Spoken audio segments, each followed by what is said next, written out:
నేను మోసపోయా. నాకు అందరూ ఉన్నారని ఆశపడ్డా, గర్వపడ్డా, సంతోషపడ్డా. హ్మ్. కానీ నాకు బాధలు, సమస్యలు వచ్చినప్పుడు తెలిసింది నేను ఒంటరినని. నా నీడ తప్ప నా వైపు ఎవరు చూడకపోయేసరికి నాకు ఎవరూ లేరని అర్థమైపోయింది. నా దగ్గర ఒకరికి సహాయం చేసేంత ధనం, డబ్బు లేకపోవచ్చు, కానీ ఒకరిని మోసం చేసే గుణం మాత్రం నాలో అసలు లేదు.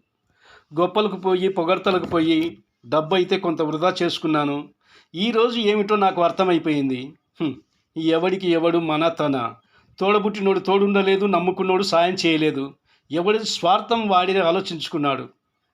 నా వాళ్ళు అని చెప్పుకోవడం తప్ప అక్కడికొచ్చిన సందర్భం ఒక్కటి లేదు. నాకు నటించడం రాదు, అబద్ధాలు చెప్పడం అసలే రాదు. నీతి నిజాయితీగా బ్రతకడమే కొంచెం కష్టంగా ఉంది.